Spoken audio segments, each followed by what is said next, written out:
build those connections. If it means to know what your neighbor had yesterday night, please do. But it's a chance for you to network and build those connections. And we are joined online. This is a hybrid engagement. We have colleagues on Zoom. For some reason, we cannot see them. I hope they can see us or hear us. But we are joined by our colleagues, especially from Rhodes Scholarships and other alumni from the wider networks who are not physically here, but they're joining us virtually. And we will be having a chance to engage with them. And also we will be having a chance to hear from one of our alumni, especially from Rhodes Scholarships. They will be speaking about the experience as Rhodes Scholars and the impact that they've done in their respective fields. That is how the program is going, and once we are done, it's networking, it's wine and down. Good thing it's a Friday. I don't know if it's protocol or diplomacy allows me to say thank God it's a Friday, but yes, yes. All right. At this juncture, allow me the honors to introduce or to welcome our host for tonight, the Deputy High Commissioner for the British High Commission in SA. That is Lisa Wheaton. You're welcome.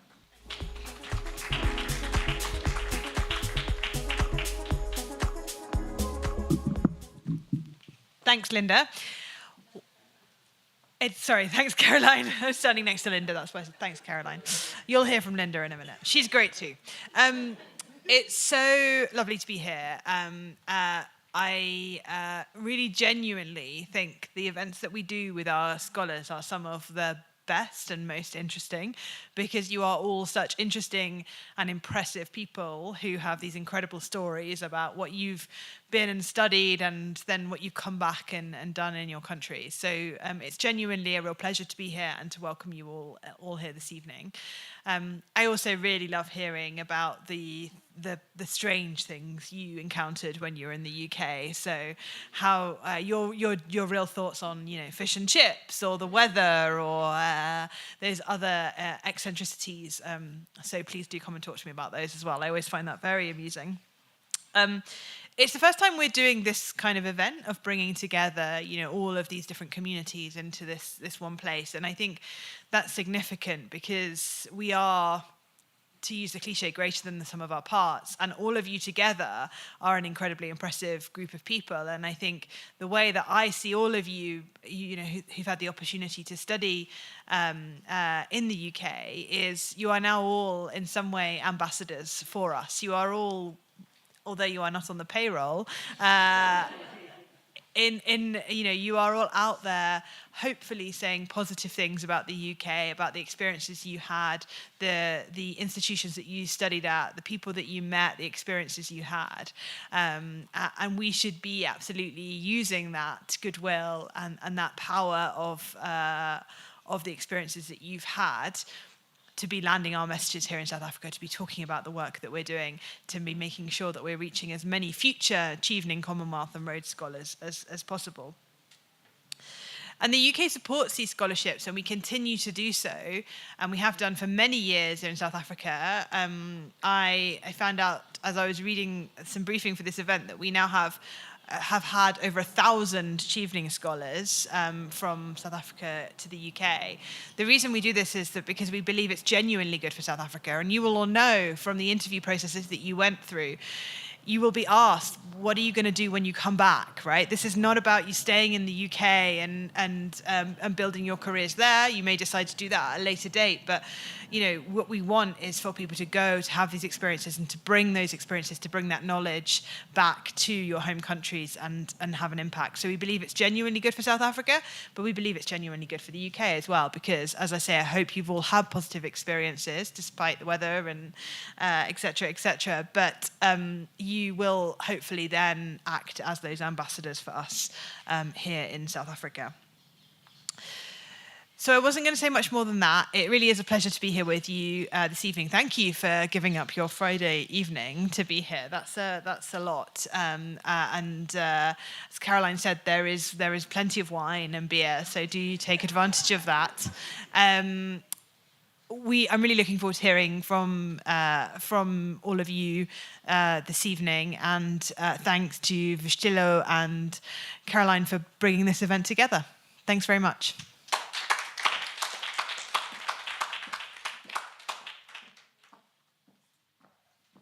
Thank you very much, Lisa. I think because she's hosting us and she mentioned there's a lot of wine and beer, she deserves a better hand clap. Yes. And thank you very much for hosting us tonight. I would like to now welcome our Deputy Country Director for the British Council to give her remarks. Linda, you're welcome.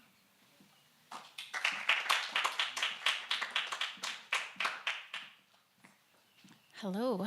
Well, so first I'm just going to check that everyone can hear me. It's always a problem that no one can hear me, especially people at the back.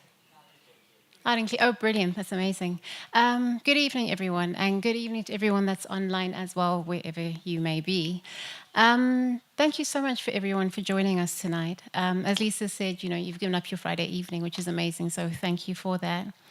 I think, this convening, us all being here together, really is a true testament of our values of British Council in terms of recognizing the power of education and cultural exchange, being there to build lasting connections between people. And I think this is just a true testament of that. You're all part of this alumni network, and it's about bringing people together and sharing that exchange. I'm really grateful that so many of you have come, and I think we recognize that you are alumni from different eras and different times and different years and everything. I think it was Olipo who was telling me that, this goes back to the 90s kind of thing. And there's someone that I met, where's Joy, who is quite recent compared to others. Oh, there she is. She's Commonwealth 2022 alumni. So hi, Joy. So, I think that sort of like vast sort of grouping of people just shows and demonstrates sort of like the power, number one, of these scholarships and all this, the work that we all do collectively as FCDO and British Council in terms of investing in young people and ensuring that when they go to the UK, they're bringing back their expertise and everything back locally into their own communities. Now, across the continent, UK alumni are contributing to solutions in different areas of work, as I'm sure you all know. And this ranges from education, technology, entrepreneurship, and the creative industries, which I have a personal sort of like attachment to. And I think this really highlights the impact of how global learning is most powerful when it's translated into local action. And effectively, that's what we're here about today, talking about once we've done all that, how do we bring it back to our own countries, our own contexts, and our own communities?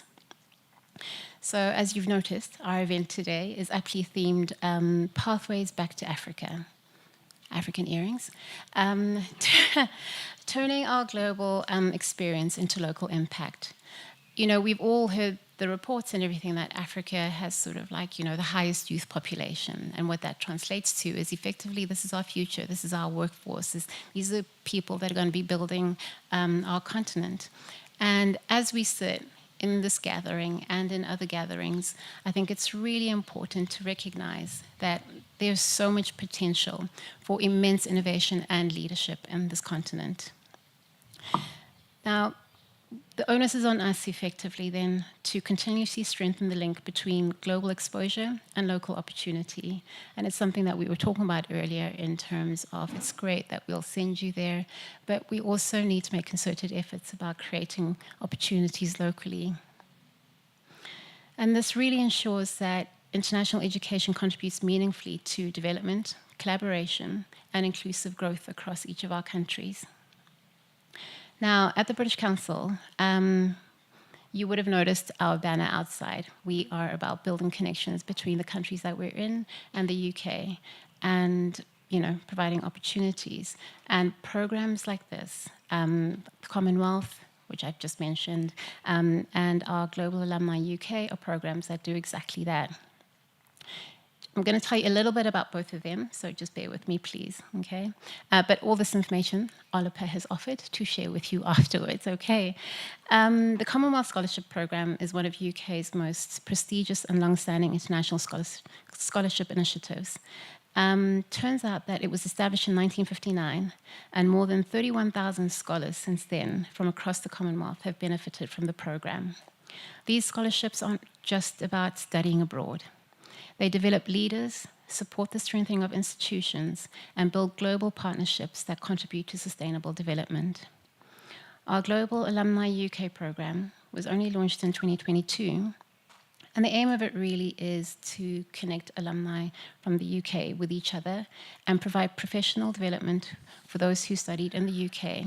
And it doesn't have to be the fact that you just, you went to an institution, but to do a degree. It could be any type of studying, but really it's about building that community and bringing you all together.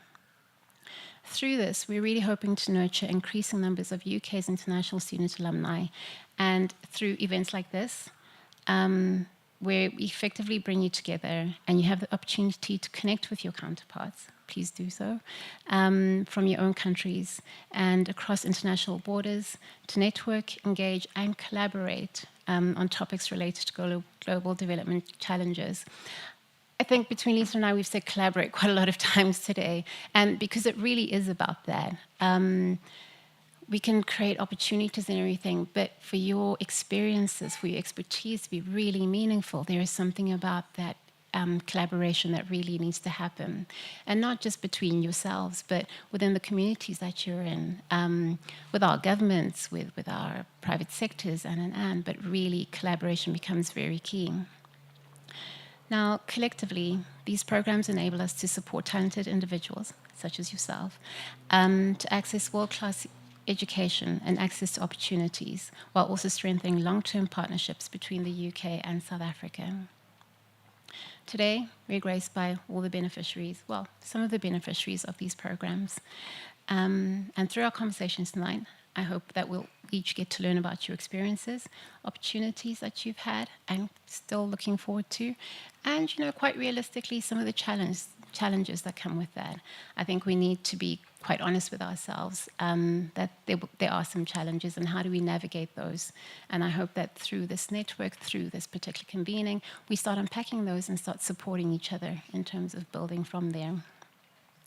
So before I sign off, I didn't want to say too much. I just want to thank Lisa and the Trade Commissioner for hosting us. Thank you very much.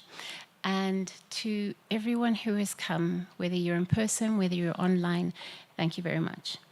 A special thanks to our partners. We've got DHET, I'm not too sure if they're in the room, but without their support and collaboration, a lot of what we do in South Africa wouldn't be possible in our higher education work, so thank you.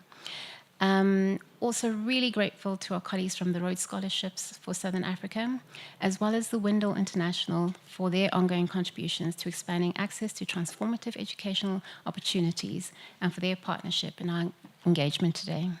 Ladies and gentlemen, thank you. Have a good evening.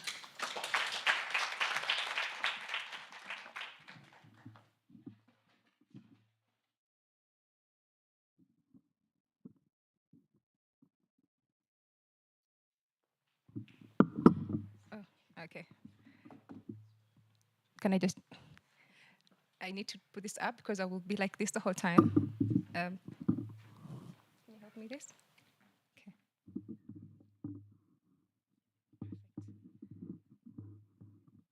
This is the only time I get to apologize for being really tall, but bear with me. Thank you very much, Linda, for those beautiful insightful words.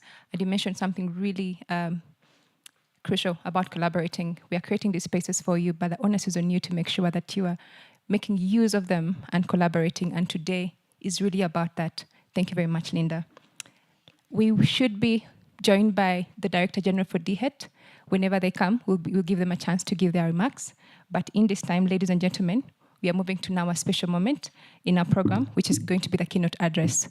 But before I call the keynote address or mention who that person is, I sense the room is a bit tense, and I'm going to be like my local pastor in the church and say, turn to your neighbor, say, neighbor, you look nice.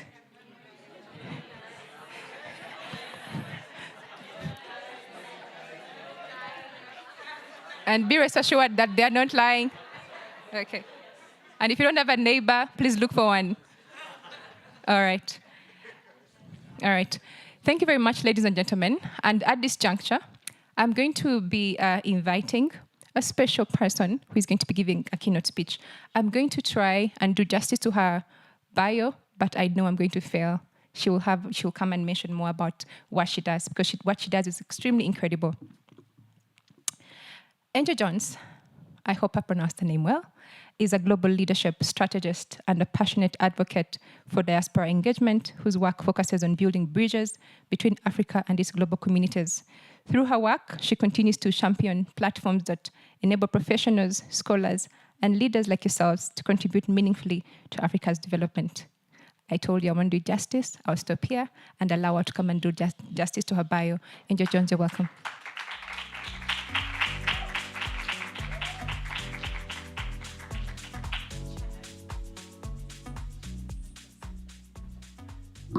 I'm going to try and hold it. Thank you. Thank you so much, Chad. Yeah, guys, thank you so much for welcoming me here. It's really, really amazing. And all the protocol things I'm supposed to say, here they are, saying them. Really, really unique to have so many different bodies together. And it was really great to get this invitation to speak. You know, really around some of the insights I've had over the years, around my story, and also some tailoring of it to help those possible graduates abroad, and you know, what about them, possible insights about them returning home. So I am the CEO of Homecoming X. We are an executive search firm specializing in African, globally experienced African talent. So my story begins, I grew up in, I was fourth generation African, but grew up in the apartheid days, that's how old I am. Never been proud of the color of my skin or my flag or my anthem. And I was at university at my most activist time when Mandela was released. And then went to work in London for the Saatchi brothers for 7 years. So that was when we had our new flag and the whole new beautiful new South Africa. Used to write letters home with a big starburst of new, you know, on the envelopes. I worked in London for the Saatchi brothers. This is my advertising partner, David. He's actually British, but I made him fly the South African flag wherever I could. So really enjoyed those 7 years in London. And then a pivotal moment for me was when I was amongst this freezing cold sea of South Africans in Trafalgar Square in the late 90s. And there was Madiba himself standing on the steps of the South African embassy, looking over all of us, and he said, "I love you all so much, I want to put you in my pocket and take you home." And we all burst into tears, and I was like, oh my gosh, you know, what are we doing here? Feeling very, very moved.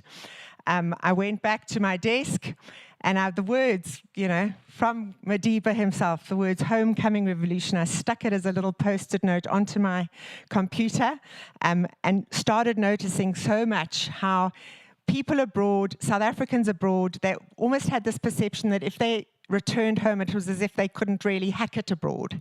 And that was absolutely not true. We started telling the stories of South Africans who returned home. I came back, started the MNC Saatchi branch of their ad agency back home, and at the same time launched the non-profit Homecoming Revolution as a platform to encourage South Africans to return. We were sponsored by FNB. We used to have these big events all over the world, showcasing property, schools, jobs, relocation services, and all the rest. But it worked, and it continues to work because it's about storytelling. The whole thing, it's not perfect back home. We know it isn't. The idea of don't wait until it gets better, come home and make it better. Featuring stories, I mean, we love these ones. The most important thing I learned at Harvard is how much I love Africa. Abroad, you can make new friends, but you can't make old friends. I belong here, my history is here. And I think even in those days, being able to tell the stories of people who'd returned home, warts and all, you know, we didn't edit out any of the bits, you know, the crime or the worries. And obviously the fact that our Gini coefficient is so still awfully, unbelievably huge. There's so many problems still in South Africa, but being able to tell the stories of people who've come back and really doing amazing things has been an amazing galvanizing arm to encourage people to come back.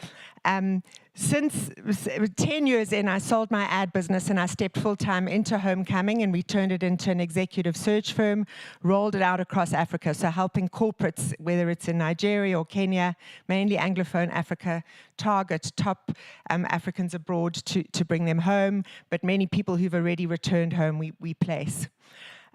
So the whole point of it being a trade-off to return, but that trade-off is worth it. We've done a few studies of why South Africans leave. Obviously, the scholars pertinent to this conversation got beautiful scholarships, which is incredible to be able to go and do and study. The number one reason people go is for that career, and that is the heartbreak we have in South Africa, is that there are not simply enough jobs for all this incredible talent. So South Africans do go abroad for that. Also for economic stability, although that's it's all changing, we think, and education, which is the most relevant piece. In terms of the third factor, supposedly an improved lifestyle, more political stability, and the opportunity to travel. So these were kinds of trends that still seem to hold true about why people go. Where do they go? We've got mostly in the United Kingdom, almost 40% of South Africans are there. And it's easier for them to stay connected or return back because the time difference is the same. There's that, really still very much connected. The rest spread across the US, Europe, and Australia. And most importantly, why do South Africans come back? And it is time, and again, we've even done this work with the East African diaspora, with West Africans, with Francophone. The number one reason people return is friends and family. That idea of connection. I want to have my kids running barefoot on the lawn with Granny and Grandpa close by. I want to be able to recognize who I know from when I grew up.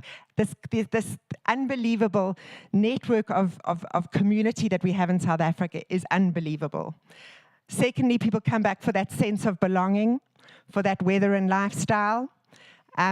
Very much the making a difference. Schools, if you're a family with young children, you're lucky enough to be able to afford some of the independent schools here. The quality that you get for independent schooling in South Africa far exceeds anything that you can get abroad for the same value for money. And this is our word, gees, that when I try and tell people what gees means, it's the closest I can get to that thing that fizzles in South Africans' blood, that just makes us alive and ready for anything. So just some lovely quotes, what makes South Africa special. There's something else that draws people back. There's creativity in South Africa, freedom to explore and experiment, and the real possibility to live a life of meaning. Nobody needs me in Switzerland, but I do feel the urgency here to roll up my sleeves, work together, and do something good. Another one, I love the pioneering and innovative energy of South Africans. And the third one, there is something, I can't seem to place my finger on South Africa. There's something different here. I've never found it anywhere else. It's a vibe, it's a feeling. Yeah. And I know when you come back at the airport, I've been in London many months, come back, and as you literally come off the airplane, the people at even stamping your passport look at you in the eye and go, hi, how's it? And you can feel it almost immediately. So in terms of, from a graduate angle, we deal with sort of experienced hires, but it's important to understand, what now for top graduates who are studying abroad and coming back. So we've seen top industries in South Africa for graduates. You've got your technology and IT, obviously the digital transformation, that's the fastest growth. Finance and fintech, very strong banking sector we have here, and the importance of financial inclusion, how exciting that is to get into. Engineering and infrastructure, there is a skills shortage we have here. A massive skills shortage of professionals in healthcare. Renewable energy, all due to the energy transition, and logistics and supply chain. Lots of trade and retail demand. So that's where the kind of sectors are growing. The truth is that we are not creating enough jobs. We know that if there were jobs here, people would come flooding back. People are homesick.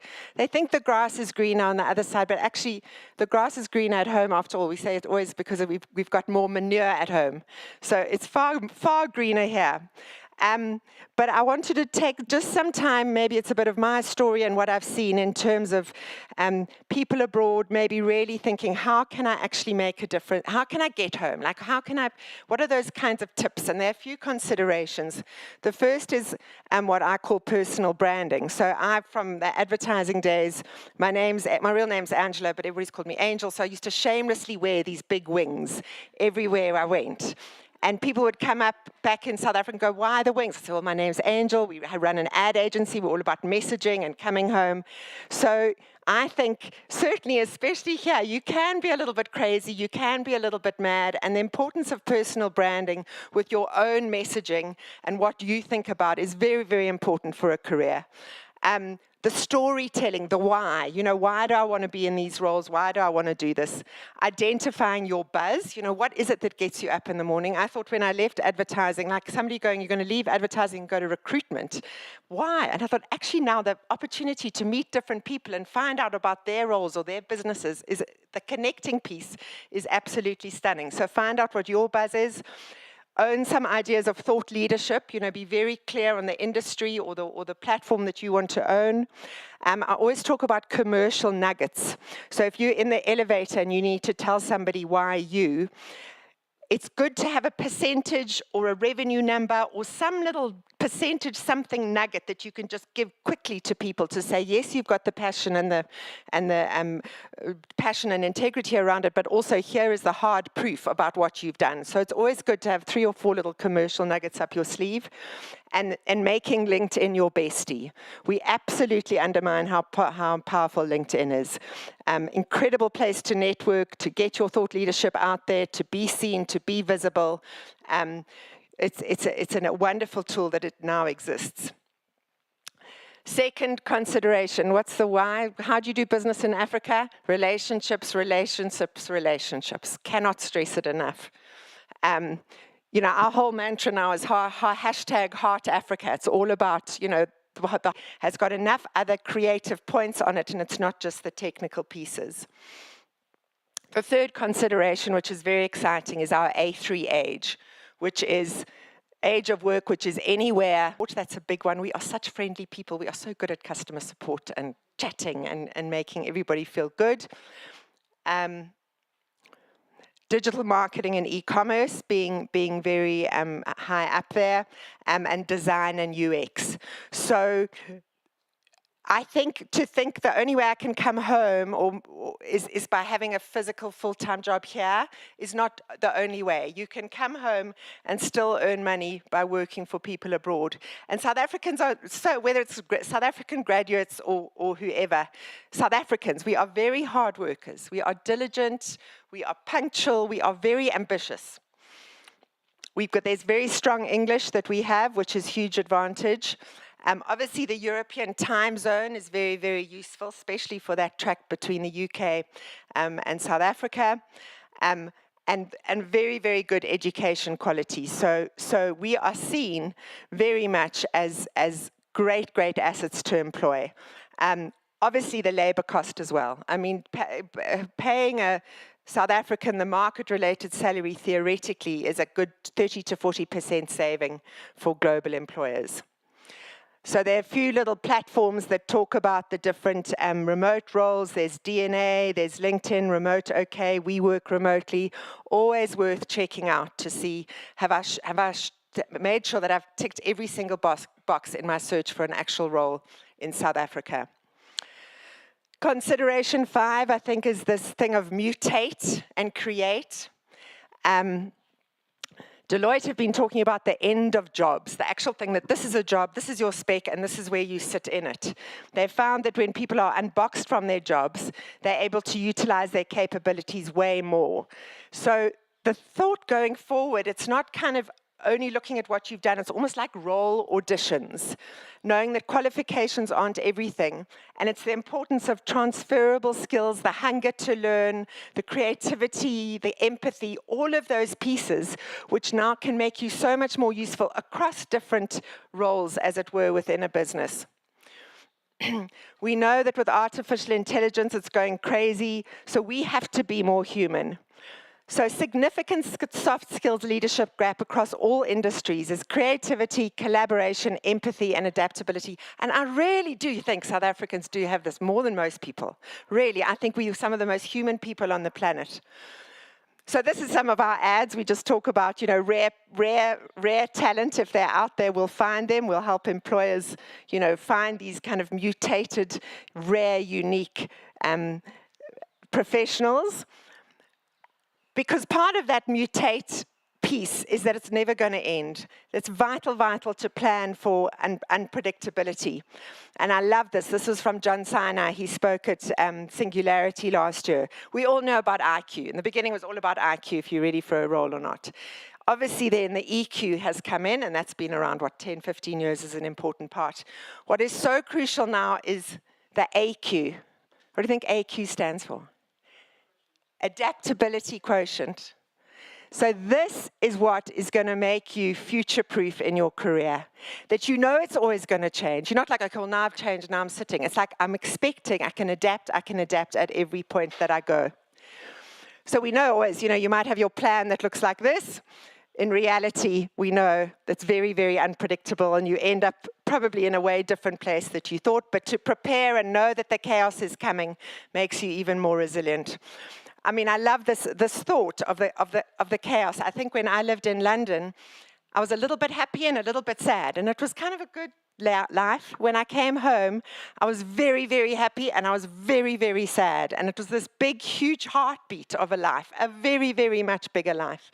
And I think in South Africa, we certainly do have this roller coaster that we live on. The highs are higher, the lows are lower, and that makes it all the more exhilarating. This geesbid, hulle weet nie wat ons weet nie, I think has held us together globally. We are the ones who've been through the resilience from all angles. We keep going. We have this gees that this is, they talk about this all over the world, the South African thing. How do you actually put it into a bottle? So the last consideration really is about following your heart. Where do you want to be? Your decision to return home really is it's a heart decision. A heart decision. It's not a head one. It's really where do I want to be? What do I want to be doing?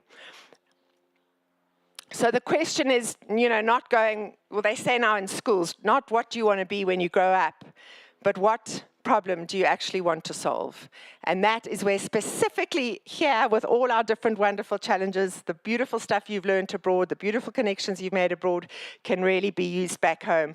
And just to end it on changing our perspective, why shouldn't we look at the world like this, right? Look, we're on top here. This is us. Thank you very much.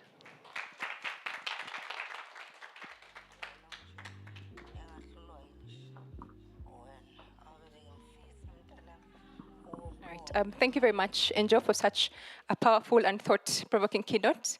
You have reminded us that Pathways Back to Africa is not only about, geography, but it's about purpose. And to quote you, there's something that you mentioned, and this is something that we've seen also. When we are delivering the programs that we do, don't think about, again, I may misquote it, don't think about the problem back, but come and make it better. Something like that. Thank you very much. Don't wait. Come home and make it better. And this is one of the things that we tell alumni or scholars when we are briefing them before they go to the UK to study, because the impact is needed home. So going to the UK or wherever it is that you go is for you to learn whatever you need to learn, gain that expertise, and then come back and cause the much needed impact back home. So thank you very much for that. I think I want to give just a chance for two people. If there are any remarks, any questions to her, if Angel Jones, it's okay with you, we'll just give it a minute or so. Any reflections under a minute? We see a question at the back. I'm happy to move. Oh, go ahead. There's a microphone moving to you. Feel free to introduce yourself when you're asking the question or making the remark. We'll give a chance to two people.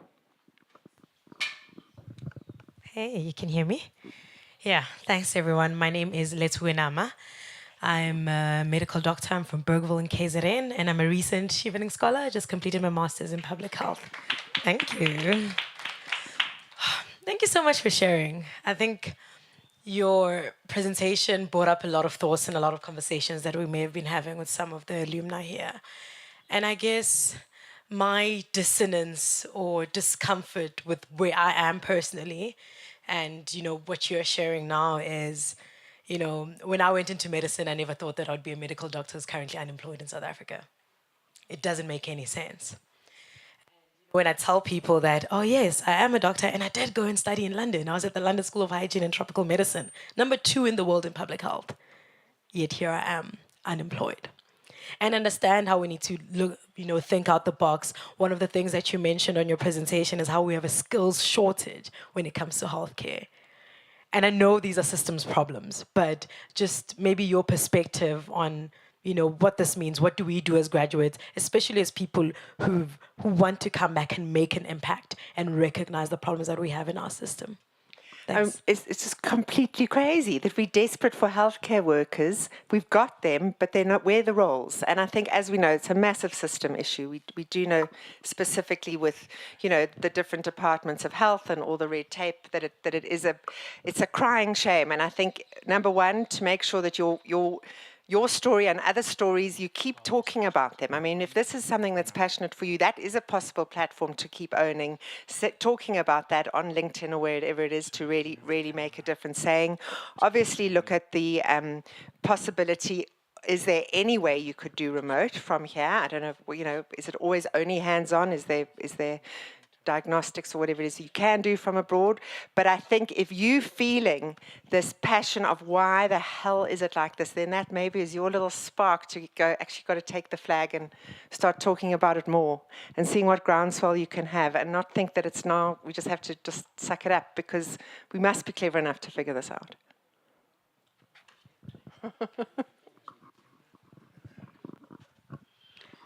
Good evening or afternoon, colleagues. My name is Nozuko Langa. I thank you very much for your presentation, Angie. That is your third name now. So one of the things I want to say, the challenge also that we're facing in South Africa, we go there to get experience, knowledge, and skills. And I'm happy about that. But as a person with disability who went abroad, it was very challenging for me to move from one position to another. One of the things that we're getting, and that is a reality, we get blocked where we are.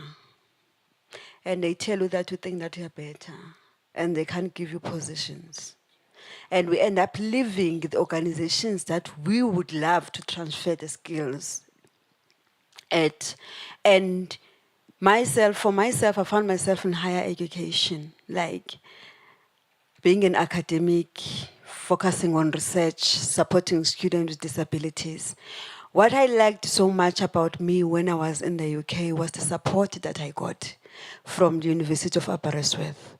It made me to be this, I don't know what is it, but it's being in Xhosa.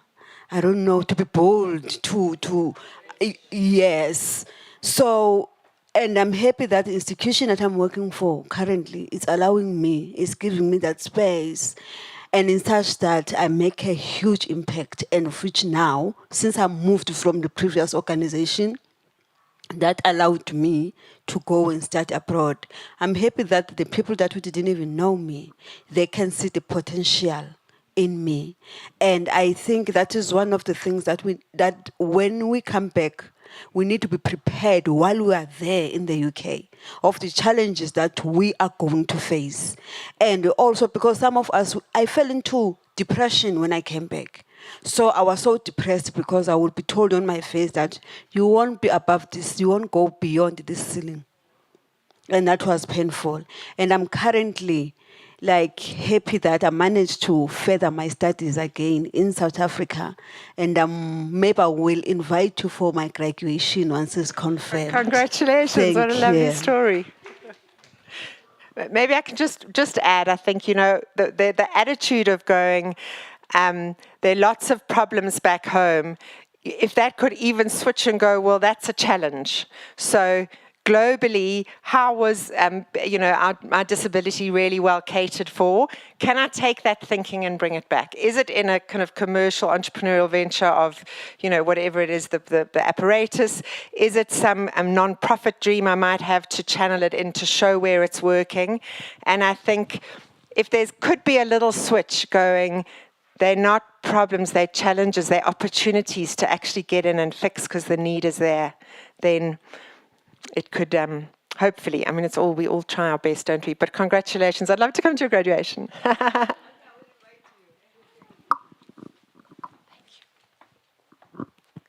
Thank you very much. Ladies and gentlemen, another round of applause for our excellent keynote speaker.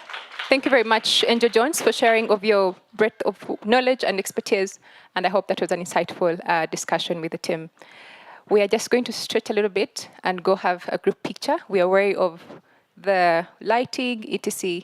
So I'm just going to request you again to just come to the front. We are just going to take a quick group picture before we go into an interesting part of today's engagement, which is our panel discussion.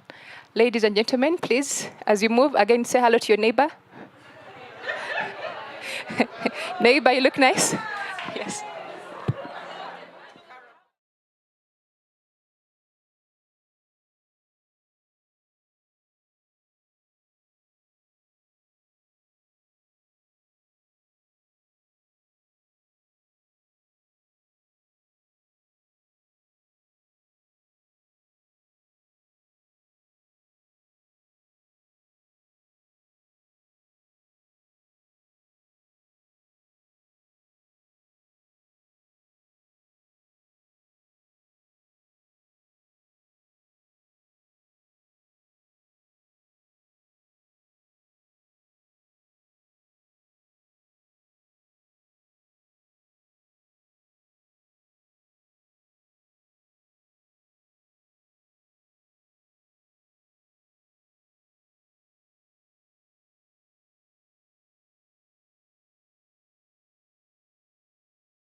to catch up. And for those that are still probably picking a bite or something, kindly come and we start our next engagement, which is a panel discussion. Now that I have your attention, thank you for giving it to me. Okay. It's my honor to introduce a team of very brilliant people. And again, even much more honor to mention that most of it, if I could say 90% or almost 99.9% of it, are strong, beautiful ladies that are doing quite outstandingly in the different spheres of work that they are. And obviously, we have a gentleman who is extremely and equally influential in this country and far. I am not going to read out their bios one by one because I want them to do that for themselves. But at this point, ladies and gentlemen, allow me to introduce to you the panel that is going to be speaking to us about, what does it mean when we say pathways back to Africa? What does it mean to cause impact? What does it mean to leverage on what you are doing in your current spaces to cause the impact that is needed in the country and globally? To also just shout out to our online audience. We have an online audience that is on Zoom. We see you potentially, but we know that you are with us. So we'll be taking any comments from them and we'll be just reading them aloud on their behalf. With no further ado, ladies and gentlemen, allow me welcome the moderator for today, and her name is Cynthia Chigwenya. Cynthia, you are welcome to take these beautiful chairs rather. Middle or at the end? It's up to you. Okay. I think this is more comfortable. Our next speaker is Karabo Mohale. Please clap if you're clapping. Yes. All right. And the next speaker is Kanyisa Fika. You're welcome.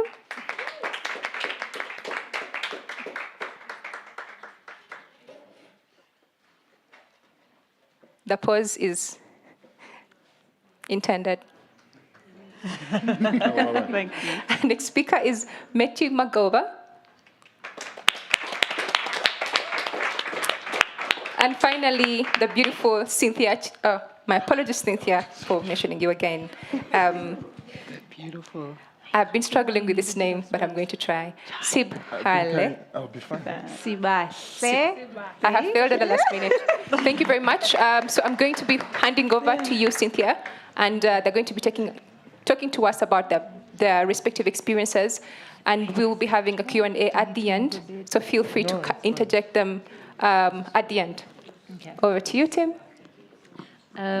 Thank you. Am I audible? Okay, great. Good afternoon, everyone. Oh, they have fed you. Good afternoon, everyone. Good afternoon. Great. So I've been given about 45 minutes to moderate this, but Usis Angie, where is she? Angie said something about the South African thing, and the very South Africans in the gathering said it's a Friday. So can we do it 30 minutes? And the DJ was agreeing. So we'll try and keep it as short as possible, and then we go on to the networking and hopefully release you to go and spend your Fridays the way you prefer.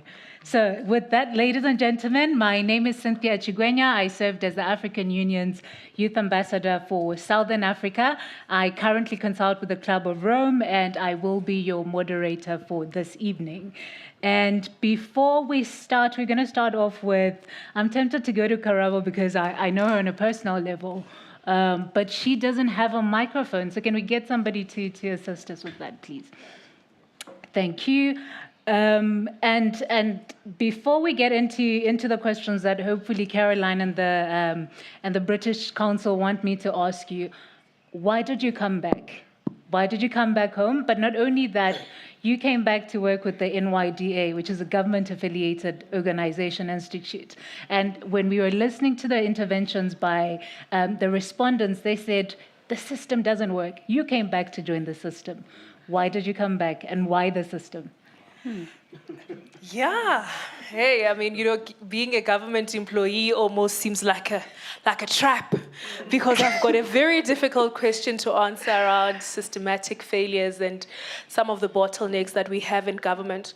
But I think the biggest inspiration for me was what we were always taught. If you don't do it, someone else will do it. Mm-hmm. We always need to close the gap.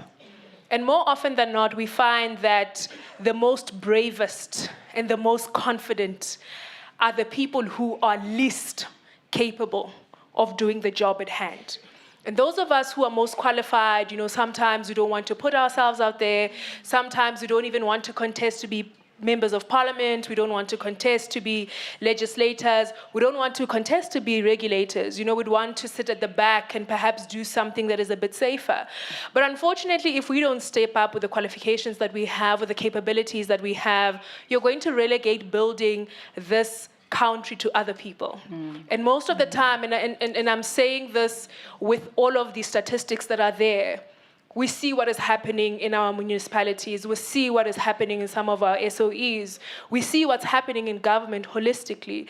And thinking about the capabilities, the human capabilities that are sitting in this room, one would want to say, can I please just get your numbers so that we can be able to plug you into the relevant spaces so that you can be able to make that meaningful contribution, because that's what it's about. It's about us collectively building a South Africa that we want to see. And unfortunately, we cannot relegate that responsibility to anybody else. That responsibility, especially as young people, should be on our shoulders, and it is on our shoulders. And having worked at the NYDA, left last year to go and join ICASA, which is a Chapter 9 institution. A lot of young people don't know what ICASA is. I always say, when you see Elon Musk complaining, he's complaining about us at ICASA. So you'll then understand what ICASA does. It's an important organ of society that actually needs to ensure that there's digital inclusivity in South Africa. It regulates telecommunication. Where we're speaking about data must fall, that fight must be taken by young people to ICASA. When you're speaking about broadcasting rights, you must take that fight to ICASA. And if we don't know what ICASA is, which is a critical anchor of the South African economy, because you can't speak about the South African economy without speaking about the digital divide. If you don't take that fight to institutions such as ICASA, then we'd have done a great disservice as young people to the responsibility that we have to build the South Africa that we want to see. Thank you. Thank you. Does ICASA have a public relations officer, or you're doubling as councillor and public relations officer? I think we all know now about the Independent Communications Authority of South Africa, but what I loved about Karabo's intervention is that she actually made it relevant to everyday life. We buy on the internet, so how do such institutions, for example, intersect with our day-to-day lives? And I think she started off with saying, don't leave politics to the cadres. We need qualified people to come in and do the work. I'm a comrade myself, with 2 master's, so we're just saying. There you have it. There you have it. We need some of you working within these institutions. I want to turn to you, Prof. Makgoba. When Jonas introduced us, I was expecting an elderly professor, so I was like, where is the professor there? But you went into academia, and we're living in societies where academics are either romanticized, they just sit in nice offices at institutions, and I think there are different conceptions around going into academia. I want to just hear your thoughts around the role that academia should play in democratic consolidation, but also even in the modern society that Karabo was speaking about. Okay, thank you very much. Such a wonderful question. So I'm going to start up with my undergrad experience and how I've managed to move to where I am today. So I started my undergrad, I think, in 2007, and the program was very functionalist. So I did journalism. You were just taught how to be a journalist. And the trick part about that process was you were going to become a journalist that can't think. And we've seen this in the South African media, that somebody covers a story, you realize that there's no thinking that is taking place here. Mm-hmm. So that's something that I've also picked up. Secondly, something that I've also picked up is that our journalists do not have what I call political or social consciousness or sociological imagination. So you have journalists who are going to work in the society that they don't understand. They don't know about poverty, they don't know about racial issues, they don't know about patriarchy, they don't know about all these sort of operations that are happening in a particular society, but they're going to be journalists. What are they going to be reporting about? Because they don't have a basic understanding of that society. So with that transition, then I did my master's in the UK, which was more critical. It was combined with cultural studies. Then that master sort of gave me the language of feminism. So I sort of now exposed to Black radical feminism, where you can do a critical analysis of patriarchy. So in South Africa, we have an issue of gender-based violence. When you look at it, gender-based violence is actually a subset of patriarchy.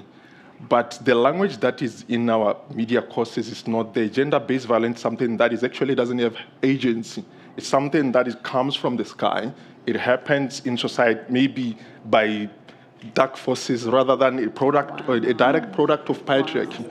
And I think when I did this master's, I realized that actually I have an opportunity to contribute critically to the sort of communication that I want to teach. So now when I teach communication, I can teach communication that deals with oppression, discourse, gender studies, political studies, and so on. So there's this transdisciplinary combination of different disciplines that would make sure that you have these critical journalists. Now, when a journalist talks about poverty, they don't talk about poverty as an individual responsibility, because when you enter into a functionalist program as a student, you are not even told about the political and cultural sources of poverty. You think that poverty happens because you maybe have a personality defect, not that poverty is a structural issue and is a product of the political economic system. So the experience sort of helped me to bring that balance so that students can be aware. And I think this is my way of giving back to the community, that you need an active citizenry that is able to challenge the political class, challenge the elite. So we are in the process of producing students that can do the thinking themselves, rather than having a journalist who can't think, journalist who has no sociological imagination, a journalist who has no political consciousness. And I think that is a space that I find myself in, because you cannot have a democratic society if people can't think independently. And I think that's where I'm sort of situated in terms of giving back to the community. Okay. That's good. I think let's give him a round of applause. Let's give him a resounding applause. What we moved from systems, but what the prof did was to say, but how is the system created? How do we end up with gender-based violence? How do we end up with the system that doesn't function? So I think I really liked that depth and analysis into society. But there's one thing that's maybe missing from the conversation, which is the private sector and money, chelete, right? And Kanyisa, you have worked with ABSA. You've specifically have ABSA, which is a Women in Focus Committee, mentioned on your bio. I want to bring you in and say, how do financial or even private sector institutions come into the conversation that we have? What we see more is they enjoy certain immunities, privileges that we don't accord the public sector. We are very analytical. We scrutinize our government institutions. But how about the private sector? What are your reflections from your experience? Thank you, Cynthia, and good afternoon, everyone. So, my advocacy is almost like I was brought into it, right? You study economics because you want to understand how things work, and you're fascinated about the entire ecosystem.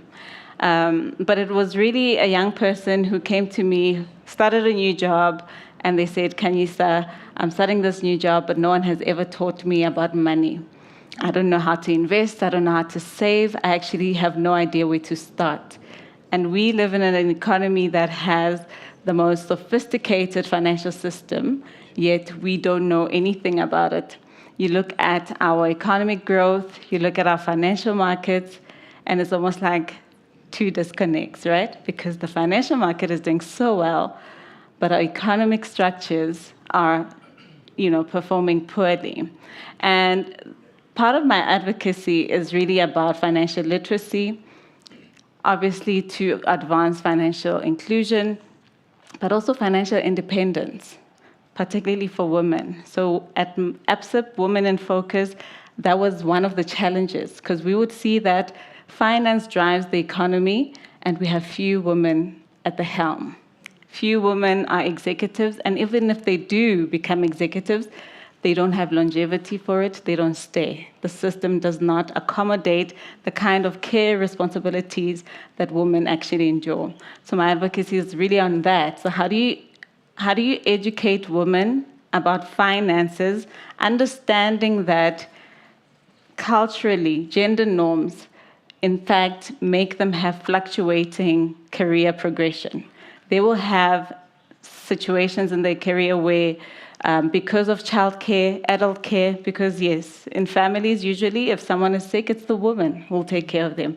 If the kids need to be dropped off at school, it's usually the woman who is socialized to do that. And I mean, with the feminism work and gender work that has been done over the years, we've seen more men allies and dads who actually are active and involved, and thank God to COVID as well, we've seen a few changes. But you want to be, as a private sector, you want people to understand their economic participation, right? And so that's where the advocacy for financial literacy becomes very important. How do you then open up for entrepreneurs who come from different backgrounds, small enterprises that are solving local problems, to have that access to market, access to capital, and getting them funding ready. And sometimes we find, women will say, I've got a business idea, but there's no funding. And then they go to a function where something similar to this, and they say, no, but there is funding. We just don't have the women. And then you get there, and you're like, what is the gap? Why is there funding, but not the, and I think it's the gap of education to say, how do you get someone to be, capital ready, understand the markets they're operating in, and be able to confidently step into solving those big problems? Because for women, when they have that independence, it's really a community benefit, right? Women, by their nature, are generous. You get paid, you want to buy makeup, you want to buy food, you want to show your friends, look what I got, and I got this for you. It's just innate in us, but we also need to translate that into, when you step into organization, how do you then, as a woman leader, make decisions that will benefit, women and young people within the community? Thank you. That was really reflective. Yeah. I'm going to come back to you because we've seen in South Africa several pronouncements made. We've seen at the United Nations level resolutions being passed to promote women's participation. And I want you to reflect for us later, how does that translate to someone who doesn't have access to this space? Someone who's in Soweto who's starting a spaza. How do we get them into the financial architecture you're speaking about to be able to make influence in their township? But before we come back to you and my fellow panelists, of course, I did one fantastic thing, which is to ask the questions that were not put on the moderator brief. And one of those questions was, take us through your journey of being a scholar in the UK. And while we were eating, you mentioned something that you actually did serving when you were as one of the jobs that you had to take up. And in the spirit of vulnerability and reflecting honestly on your experience, how was that like, leaving South Africa to go into the UK, studying, but also having to take other jobs or even doing other work that would sustain you while you were there? Thank you for the question, Cynthia, and good evening, everyone. So just for context, I'm a development economist as well as a career strategist that promotes financial inclusion, job creation, as well as gender equity. I was in the UK through the Chevening Scholarship at SOAS University of London in 2016-2017. Background there, I'm from Umtata, Eastern Cape, so a lot of my upbringing was shaped by my environment, i.e. seeing a lot of people unemployed. So the reason I chose the work or the vocation, that I chose was very much linked to addressing that gap. So before Chevening, before moving to the UK, I was very much in the academic space. So I'd done my honors in economics at UCT, and then I'd worked at the research unit, the Development Policy Research Unit, the South Africa Labour Development Research Unit, doing work to actually inform government policies to promote employment. And I remember that's it. I was just like, okay, I'm doing this and I'll probably stay in this space of very rigorous economic research to promote the said issue of we addressing unemployment. So when I studied in the UK, for me, it was like, I want to learn, do a new program, but also I said I want more exposure and rethink economic development in developing countries. So I was at SOAS, and it was very much like the political settlement of development. What does development look like for a country that's gone through both colonialism but also apartheid, and what are the consequences thereof? So that was great, but I remember Shevening really pushes us to network. So they were like, this is a leadership scholarship. You're there to study, but you're actually there to actually nurture your servant leadership capabilities. And a big part of that is interacting with people. So there were always networking events with very influential decision makers, people in power. And I was like, I'm going to put myself out there. And I started out curious. How does this work? What does collaboration look like? They use this word a lot. I didn't fully get it.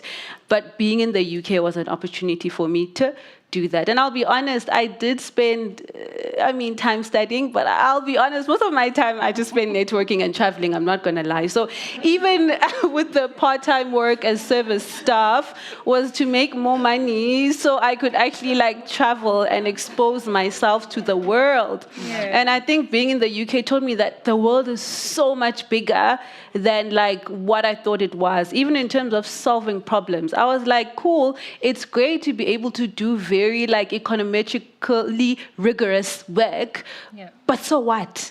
And I think the UK gave me the tools and the verbiage to know then, how do I leverage these said networks to move just from research for policy making to implementation that is collaborative and has clear outputs, outcomes, and impacts.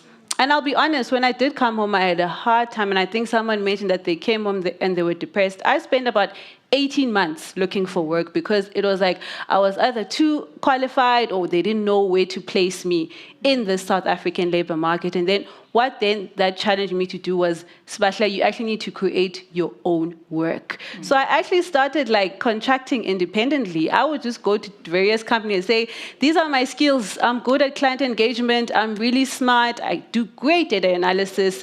I can help you guys do this. And that's why I'm a portfolio worker now. I do a lot of work for government, the UN. I've done work for the World Bank across the continent. I'm also a career coach, helping young people actually take more agency over their career trajectories, because a career is not linear these days. It's like this, and then like this, and then like this, and then maybe there. So I literally equip people to know how to curate, navigate, and accelerate their careers as a consequence of that. And I'm grateful for the networks that I leverage in the UK, not just British people from all over the world. And these are the people I still do work with today. So to answer your question, my UK experience taught me that there's a more excellent way of navigating your career, and you do that by networking, collaborating with other people, but being more conscious about where your skills can add value, even in sectors and industries that wouldn't normally make sense for what you have studied. You can tell Sibahla is a career coach, and some of you might need her services after this.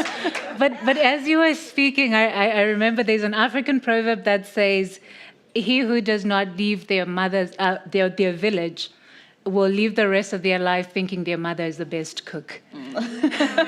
So I love that you were not just there for the studies, but networking and traveling and getting to see how things are done in different parts of the world. And not only that, bringing it back home to say, how do I create value? Sibahla has to leave at some point because she's got Friday plans. so we're going to go to Prof, come back to her to respond to some of the questions, and hopefully, if it's okay, we can allow her to leave the panel. But Prof, let's come back to you. We're living in an era where people are consuming podcast and chill.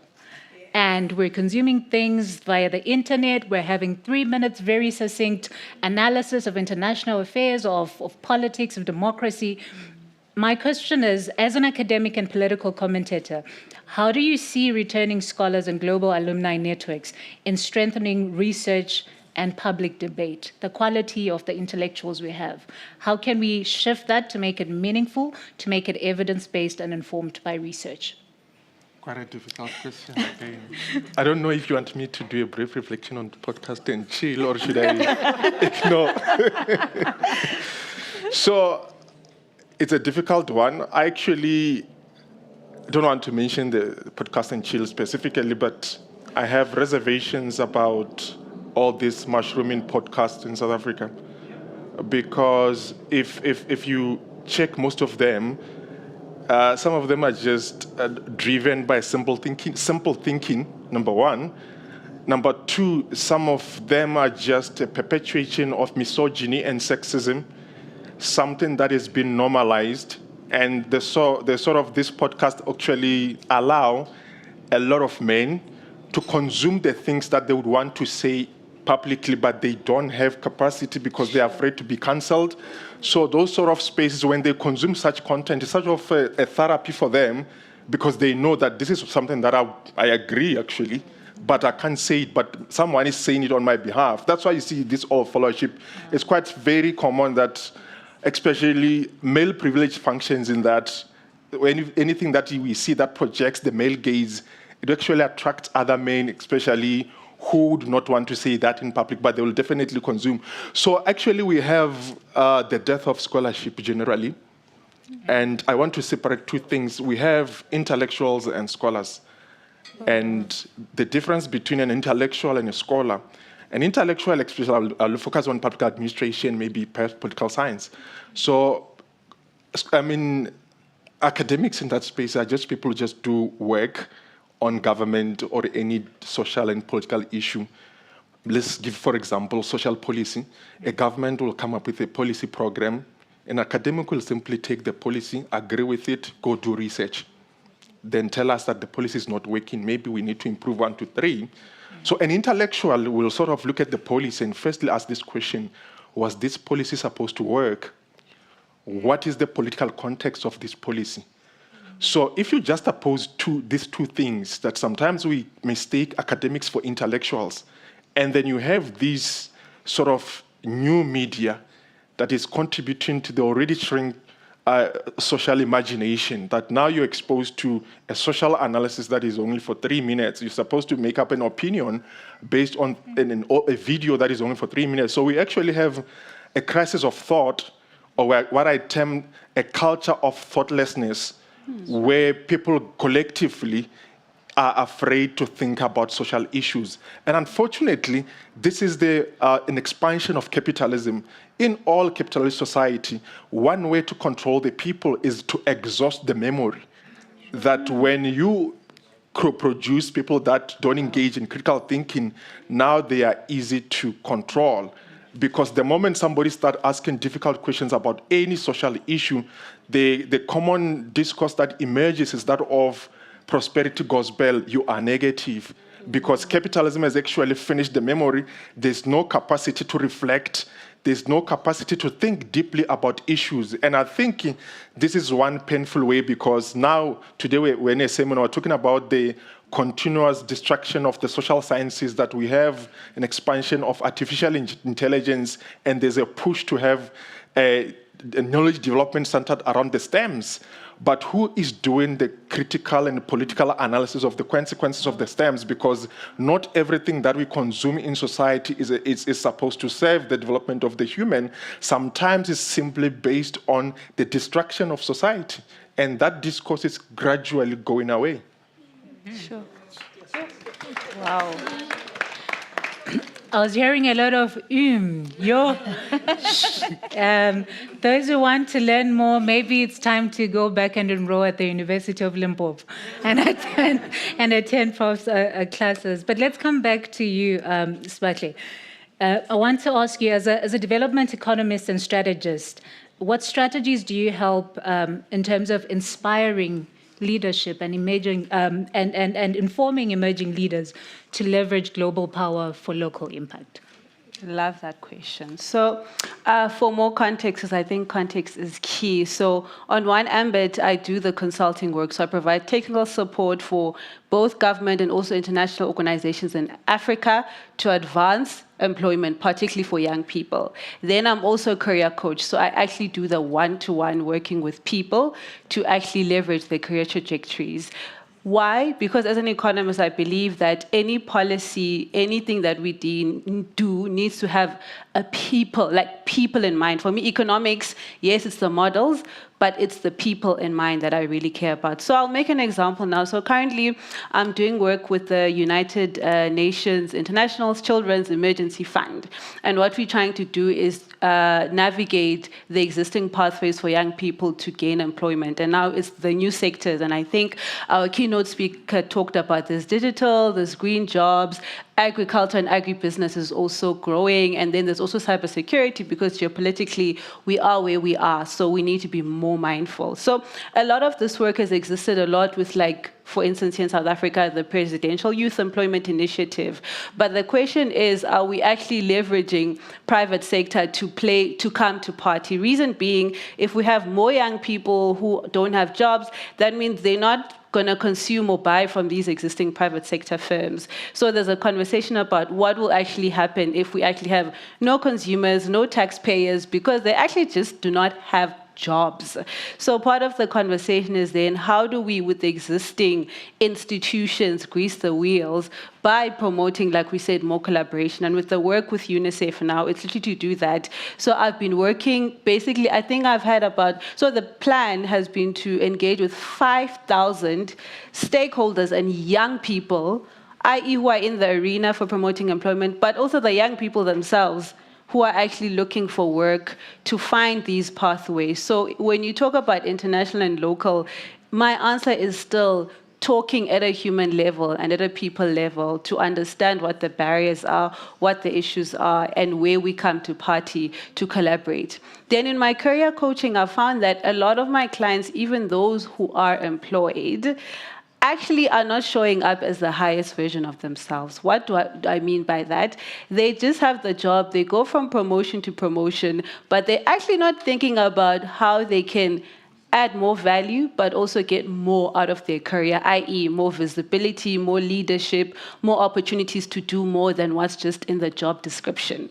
So with the coaching, it's actually to help people say, cool, you have this role, what do the next 2 to 5 years look like? And how do you then engage in a way that makes that happen? So when talking about then international to local, our keynote speaker talked about leveraging LinkedIn. And that's, 6 billion people are on LinkedIn, right? If you engage in that arena and showcase your skills and expertise, you are visible to a bigger audience. And part of my work with the global to local is actually facilitating that, not just for South Africans, but for Africans as a whole. So I think for me, what I'm trying to do with this work is help transform our mindsets about how we think about what work looks like and really leverage collaboration and partnerships.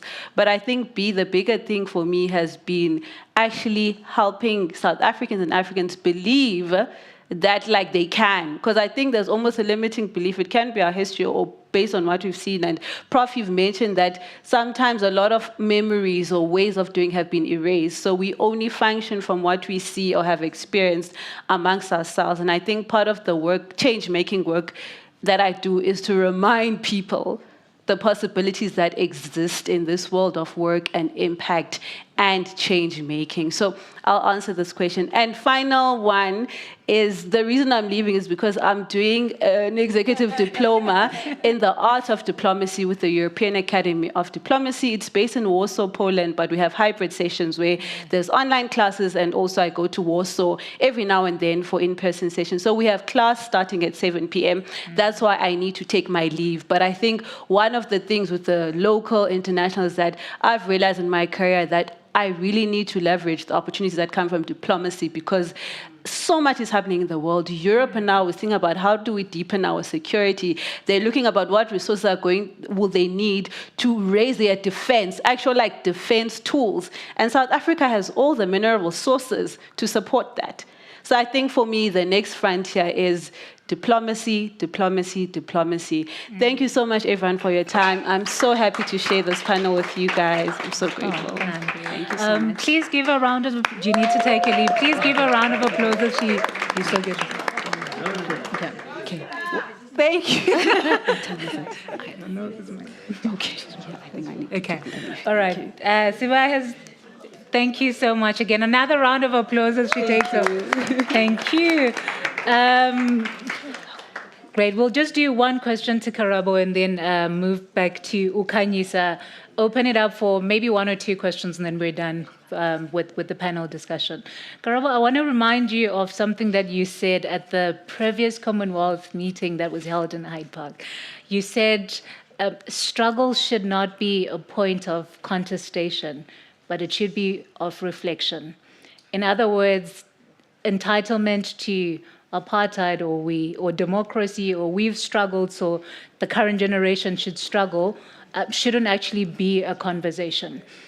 I want to bring this question to you in that context, and from your experience in leadership and in governance, what are some of the opportunities for returning scholars who seek to influence policy? Because they're going to say, I wasn't in this political party, I wasn't in the trenches, but I want to come back and influence policy. What opportunities are there for them to come back home? Thank you very much. First and foremost, Parliament is open and accessible to every South African, especially if you are in policy. I mean, policy, especially on a legislative level, comes from Parliament. They are always discussing different acts, different bills. And South Africans in their different manifestations have a responsibility to go to Parliament and present policy positions and legislative positions. If you don't participate in those platforms, you're going to leave it to comrades to finalize this or that matter when you have went to school to actually study on what policy needs to look like. You know, what does it need to speak to? What are the pillars really of any bill or any act? But one of the critical things that Prof spoke about is what we call in ICASA OTTs, over-the-top services. That is your podcasts. Podcasts are regulated by ICASA. If you have a problem with podcasts, you have a responsibility to report those podcasts.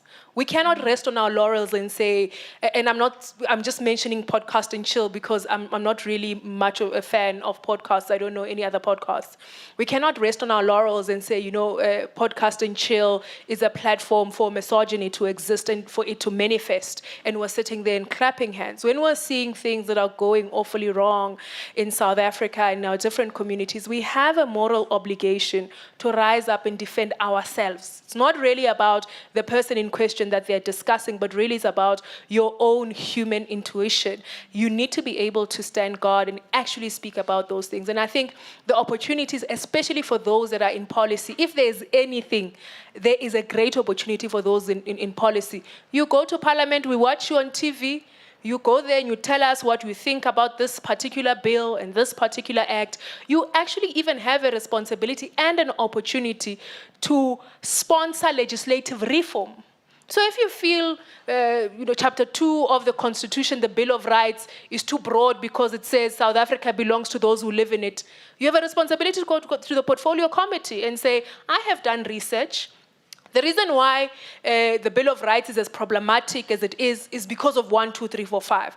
Challenge the narratives that are there, challenge the bills, challenge the acts that are there. But you cannot do it on Facebook, you cannot do it on TikTok, you cannot do it over a podcast. You need to go to the seats of Parliament. You need to go to the people that actually make the decisions and make your voices heard. So that opportunity is there.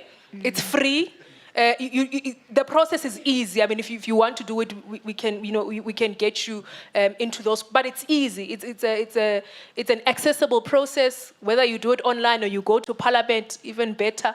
You go to the stairs that says equality, justice, and you take a picture for the gram, and you encourage other young people that I've come here as a young person to actually deposit a policy perspective on what I believe South Africa needs to look like. And that, I think, will be able to encourage even more young people to actually take the work of Parliament more serious, because those are the people that actually pass legislative frameworks in South Africa. Thank you. Okay, that's brilliant. But maybe a follow-up question to that is, are there reforms that some of these institutions could also or should consider to accommodate young people and also to accommodate the different channels of communication that we're seeing coming up, which have grabbed the attention of the very young people in ways that perhaps our parliaments, our institutions, or even certain individuals haven't been able to do for years? Well, Parliament is a different story, but the radical person who is an activist part-time, when I'm not an independent at ICASA, I would always say just throw the baby with the water, I think some of the challenges that we have are so deep and structural that if you don't turn it around holistically, the only thing you're going to be doing is cosmetic. You're really just going to be picking Karabo, who becomes a token for young people, and she speaks for young people, while the absolute majority of young people are languishing in streets, have given up their lives to alcohol abuse, to drugs. And that is the face. I mean, when you look at Statistics South Africa, it actually gives you a sad and horrifying picture of what South Africa actually looks like. Not this image that we see here of Bukarabo who are doing PhDs in China and are trying to speak English like Queen Elizabeth. That's not the face of young people in South Africa. You need to be able to go down to the grassroots and actually see the faces of young people. It's really not what we're seeing. And young people, unfortunately, and look, this is not a criticism to us as young people. When you have an opportunity, grab it. This tokenism has been happening over the years. It's not a fault of ours. I mean, if there's an opportunity for a young person to improve themselves, they definitely need to grab it. But then what then do we do in our collective wisdom and in our intellectual capabilities? What is it that we're going to contribute to dismantle the system that continuously says young people must be a teller because the CEO of ShopRite must get 100 million rand. You must be a cleaner at Woolworths in order for the CEO of Woolworths to get a bonus of 200 million rand. Those are serious structural problems. And whether I think I've got the capacity to speak to how we can be able to bring about reform is something different. I always say just, throw the baby out with the water and let's just really turn South Africa upside down. You'll really start seeing people changing the language because we're soft towards markets, especially as a development economy. So we're very soft, even in how we put down taxes, even how we put down our laws. We always need to consult them so that our economy doesn't collapse. And that is a scarecrow because the South African population owns the economy. There was one strike in South Africa a few years ago when I was still at Sanlam, when taxis in Gauteng brought the economy of Gauteng to a standstill. There was no one that was moving. And that showed us the power of the collective, that each and every one of us have got the capacity and the capability to actually collapse the South African system. I'm not advocating for the collapse of the South African economy, but I'm saying our collective power can actually challenge the anomalies that we have normalized in South Africa. Thank you. Sure. That's very riveting because you brought us the stats essay, but I'll let you please a round of applause before I go into my comments. You gave us the statistics. You gave us a picture of what South Africa is made to look like and what it actually is. And I think that's brilliant because we need to move beyond these conversations that we're having in Hyde Park to how does it translate to the local level. And that brings me to the question that I asked you earlier, Khanyisa. How do we bring traditionally or previously disadvantaged women in rural communities, in townships, to take advantage of some of the developments that we're seeing and the reforms we're seeing within the financial architecture? That's speaking about SMEs, that's speaking about meet-to-income initiatives or entrepreneurial schemes, but they still continue to leave people behind. Yeah, so we've seen great progress, right, in terms of technology and fintech, connecting rural areas, townships with the commercial market. And it's still really an important issue to do, right? Because you think about a spaza shop in a rural area, and this is possibly run by a female who's kilometers away from the actual town. And with fintech, what has happened is that now you have SIM cards that can help them with their payment systems. And because people don't carry cash anymore, it makes it easier for people to transact, right? And that has been done by the digital space.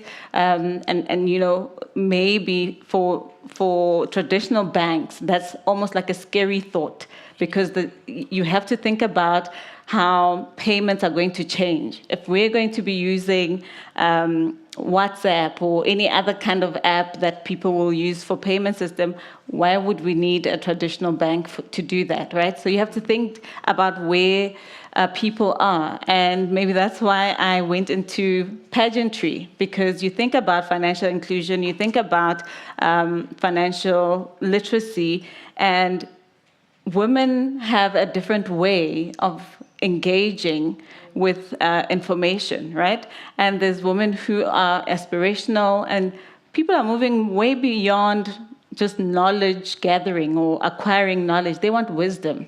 They want to know, how do I change my life? Like you're saying, we hear these policies. The Minister of Finance presented a brilliant budget, but someone wants to know, how does this actually affect me? And if I'm looking for credit or working capital for my business, how do I actually access it? And that's where you need to, as the private sector, especially in the finance industry, you want to go where the people are.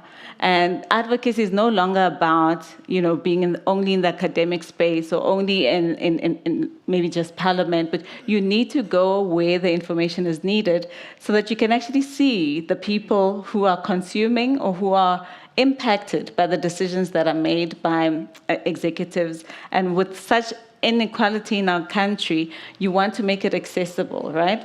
I think another point that I want to make about entrepreneurship, we have had structural unemployment for decades now, an economy that has delivered sub 2% at the most, right, for over 10 years.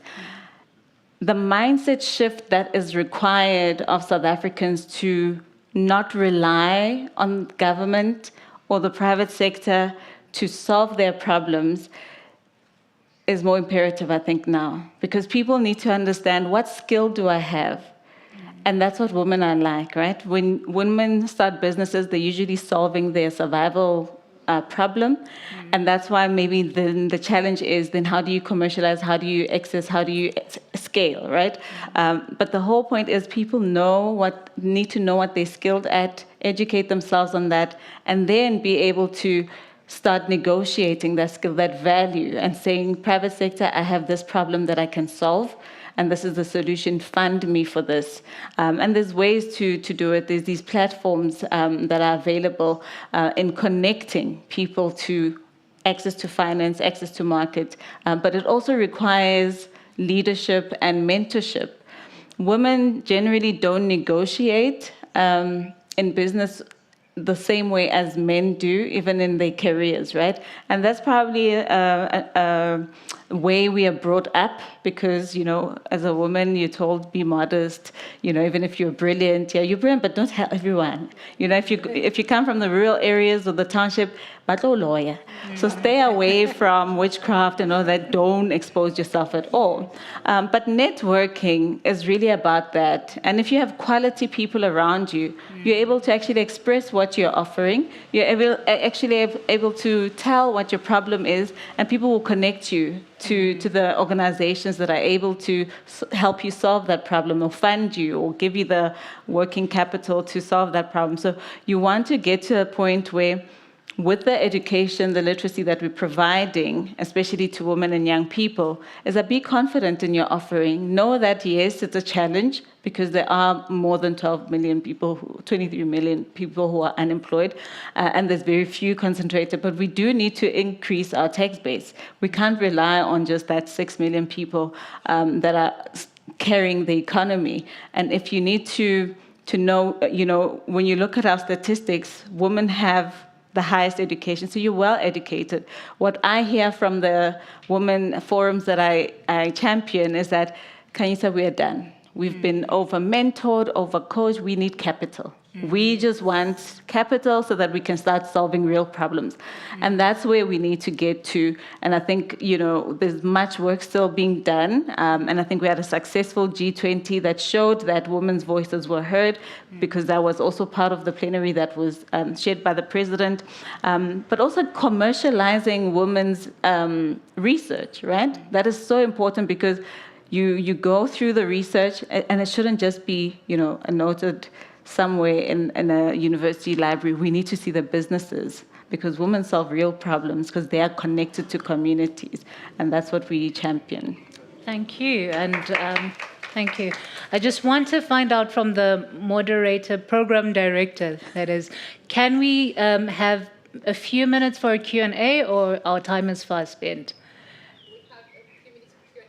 A few minutes. Okay, great.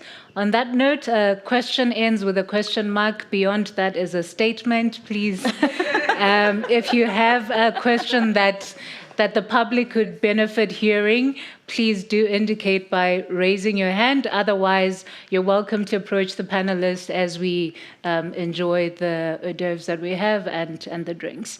So, brilliant questions. No pressure.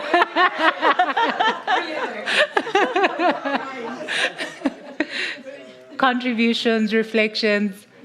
Okay, the ladies, it's Women's Month, so we'll start with the lady. Thank you so much, and thank you so much all the panelists for brilliant knowledge sharing here. Mine is going to go to you, Kanyisa. I'm very passionate about women. My name is Christine Magezi Kasaija. I work with African Healthcare Supply Network, and we support local nascent women entrepreneurs who are in healthcare, manufacturing of medical products, whatever is relevant for the healthcare. And I've met some of the women who say that I've done everything possible on this earth, but I don't get funded. No one wants to look at my proposal. It doesn't even get to be, shortlisted. So what is it that they should do? And I hear you, I like what you said. We've been over-mentored, we've studied, we've done everything. But when you knock the door and you're dressed up as a woman, there's something that comes up. And there's a second guessing. So she was saying, how can you help me? How can you support me? I would love to hear more about this, and I'll approach you after this as well. Awesome, Christine. I'm going to maybe ask you to pause a bit. Okay. Caroline has got an announcement, intervention to make, and then we'll take the last two questions. That also gives you time to reflect. Apologies, Tim. I just need to break a little bit. We have a key stakeholder that needs to be leaving urgently, but we didn't want them to leave before they can share a very brilliant impact story, and that is none other than Advocate Camille. You're welcome to share your story. He is a distinguished scholar from Rhodes Scholarships, and we invite him to speak to us about his impact. You can come to the spotlight here. We'll break and we'll come back in a few minutes to the panel. I have to go. Typically for a Rhodes Scholar, I've barged my way into a panel that I'm not actually part of. Good evening, everyone. I'm so sorry to do this. My apologies to the panel and to the moderator, and thank you to the program director for accommodating me. I am an advocate, and I'm currently in some very hard-going, urgent litigation, which is why I was late and also why I have to leave early. I was just asked in the alumni spotlight section to talk about what my scholarship meant to me in terms of coming back home and making a contribution. I think, broadly speaking, there are two things. One is I came back, unlike a lot of other people, and so it's really wonderful to see so many other scholarship recipients here as well. I think the truth of the matter is that the big city bright lights of London, New York, other centers of global economic power become very tempting when you receive a world-class education. And so there's an irony perhaps in, on one hand, gearing yourself up to take a world-class education, and then on another hand to maybe deny is too strong a word, but to not achieve perhaps what you could otherwise achieve with those places opening up to you.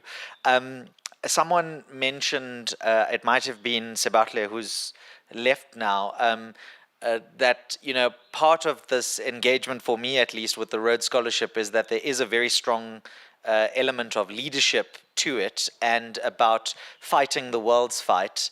I think the one thing I would say, in addition to Angie, who was rechristened earlier, about you can fight the world's fight from anywhere in the world, is that fighting the world's fight also looks very different. You know, not all of us have to be investment bankers or advocates or in the STEM subjects. You know, you can fight the world's fight by learning about soon-to-be dead languages, or you can fight the world's fight by engaging in critical humanities skills. And so, as a recipient of a a controversial scholarship with its founding, to say the least. I, at least for myself, take it as my personal responsibility to give back as much as I can.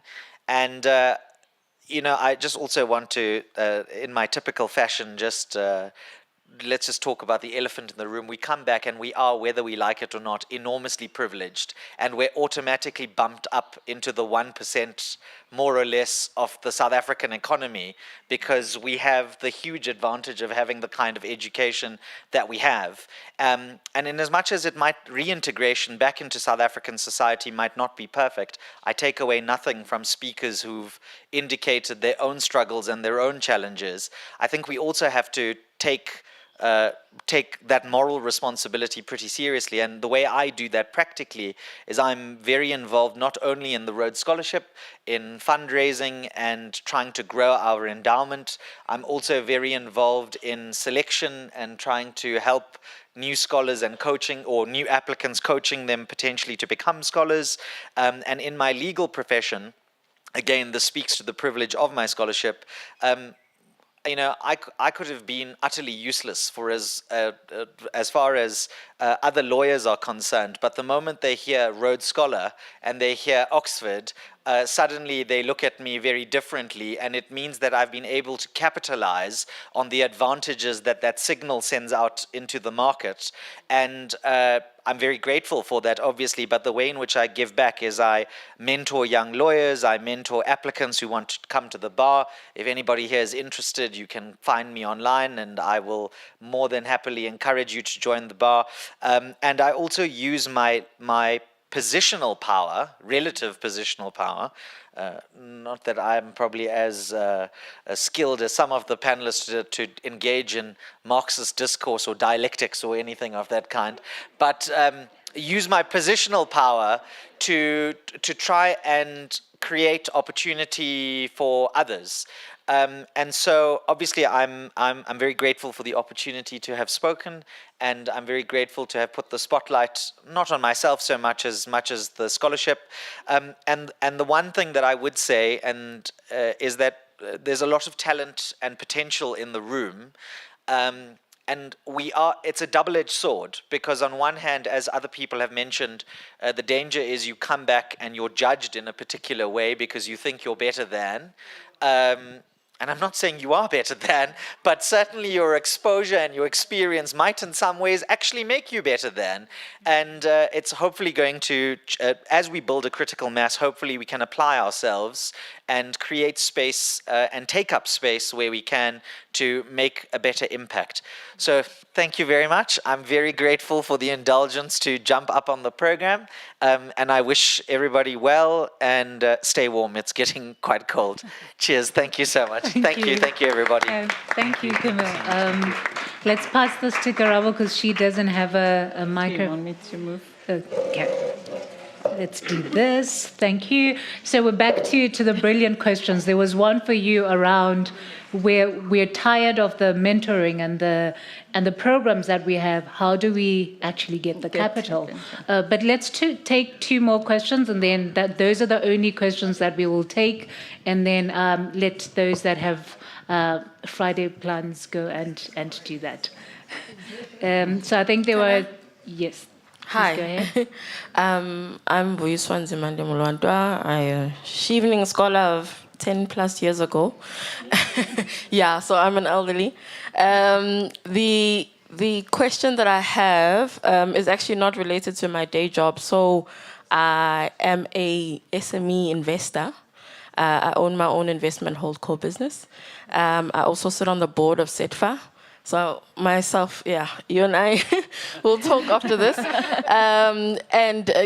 There's always issues around, especially women having just the courage to apply for jobs, just the courage to register a business, and all of that. And I think a lot will be dealt with your question, so I won't go into that. My question is to our professor. What can journalists do to help shift the mindset in South Africa to prepare for this new wave of growth that we're hoping to create? Because often we hear lots of negative, lots of analysis, but what role can journalism play to actually change that mindset, that landscape that really needs to activate, active citizens, active mind and thinking? Where can we go with journalism that can actually help the country rather than always reminding us about what's wrong? Where can we go instead of just reminding us of what is going wrong? Any last brilliant question? Going once, going twice? Yes. It's me again. I'm not Zuko. I'm more in inclusive rural development. And I'm aware that our government is doing well in terms of supporting women and also like people who are starting spaza shops and small businesses. I'm aware. I'm fully aware of that. But my question is, I will speak of my experience and what I have noticed. These opportunities, the challenge that we still have, and we have to, as scholars, to attend to. Deep rural areas are left behind. And that is where people with brains, because I'm from a deep rural areas, are found. Some, they are just swimming in a big dam. They've got big ideas, but the support, the information doesn't reach them. And I think as alumni, it will be very much important in future. Maybe when we gather to draft something in terms of, let us reach the unreachable. Let us see what we can do to make sure that these people, they've got skills, people in rural areas, but the thing is they lack awareness. They are not given that awareness at all. If it was not of my curiosity and also transferring of information to other people, if I get information, I will not be where I am, and other people and young people of my village will not be where they are today. So I would really love that the British Council assist us as Alumni UK to reach the unreachable.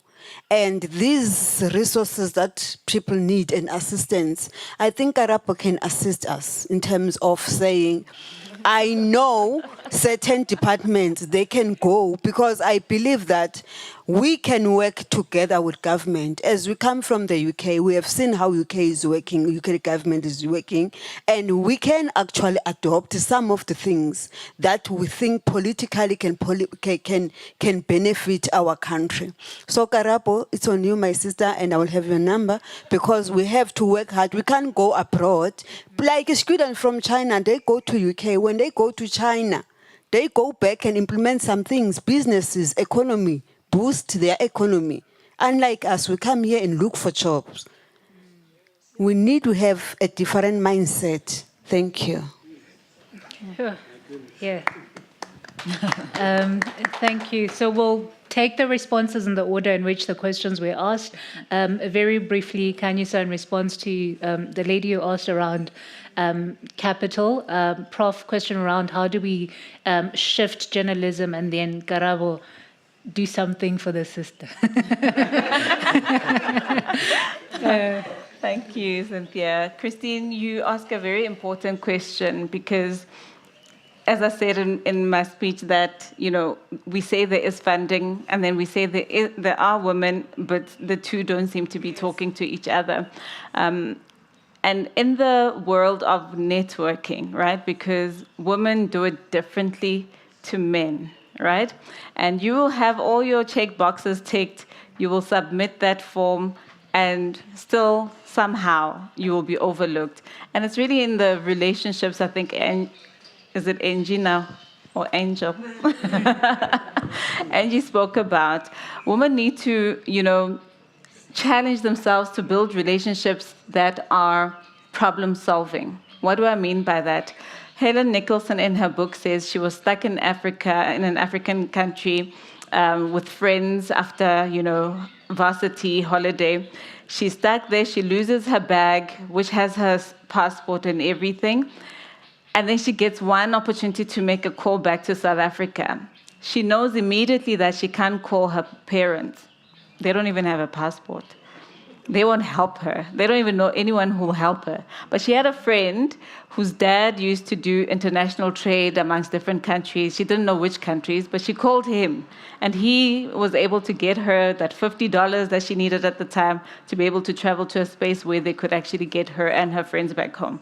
And what I mean by that is you need to be able to have your accolades done. You already know what problem you're solving. Get into the rooms that will give you visibility with the problem solver, the person who makes the decisions. How do you engage them? And when you're confident in your offering, it gives you an opportunity to be, unapologetic with what you're carrying. So when you sit with someone, you'll get a no, but you want to know, okay, who'll give me the yes? And you move on to the next try. You don't give up at the first try. There's different organizations that actually support this. The African Women's Financial Inclusion Institution, AWFI, they do a lot of work with especially women in the rural area and the townships who are entrepreneurs. In fact, they have a brilliant program that says once you've made some proceeds, you've got access to market for whatever you're farming or producing or servicing, they even help you learn to invest, because that's also another lack, right?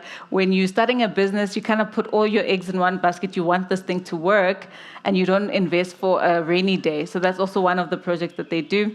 I have access, our association has access to asset managers, fund managers, private equity as well. So when you're part of those types of organizations, it gives you close proximity to understand what are you offering, what kind of money do you need, and when you have the right relationships, people are able to say, actually tweak your application this way, send it to us this way, speak to this person directly. Unfortunately, relationships are what makes South Africa works, and that's what you need to be open to challenging yourself, to creating.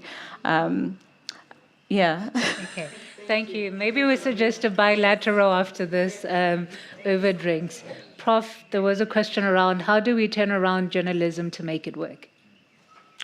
Thank you very much. A difficult question again. The South African media in general, both public and private, are actually fiction in a sense that they live in a different reality. Basically, South Africa is still a settler colony. And the sort of news that you see there is actually urbanized, actually far removed from the realities of the country. And there's an explanation to that. So you get, firstly, the media is a propaganda machinery of capital, which is interlinked with the financial interest of capitalism. And secondly, you have the sort of people that get into the system with no political understanding of the machinery. So they just work there to just sell the labor in the most aggressive way. And that's in that way, I think the media has reached this level of structurality in Asia in the sense that the structural biases of the media are actually systematic. You can't change them, unfortunately. Because if you have to change the whole capitalist system in order to change the way the media is designed, because the media is intertwined with capitalist interest. But I just want to have a bite on the question about women empowerment and participation and just throw my word as a man. I think the biggest challenge about this discourse is that we basically focus on participation, or we look at empowerment as numbers. So you have this system that is anti-women, that is patriarchal, and you are imagining that you're going to just add a number of women in the system. It's not going to work. And I think women need to pitch the discourse at the right level, go at the center of the white supremacist patriarchal imperialism, deal with those systems so that this world reflects the type of population that we have. So if we're going to focus on participation, whereas we live in the issues that actually determine that participation, then we're going to be missing the mark. Sure. Prof says it's fiction now, it's a movie. Woo. I think if we had water, this is the part where but Karama, I could see the activist in you responding with facial expression. So before we go to the question that Usisi asked, maybe brief reflections on what Prof said. I don't want to reflect on what he said because I'm starting to feel like there's an Amandla faction here on the left. And it might appear that we had a caucus, on how we're going to dismantle the imperialist system, but definitely well covered. I mean, one of my favorite people is always presenting at SAPAM, very radical. The professors, they always have to give him a brief that, no, please, tone down a bit. But we love it because, he carries our ideas and aspirations as young people. But I think maybe responding to the question on how we can be able to invest in rural development, and I think it's quite a passion point for me because I'm that young woman that you're speaking about.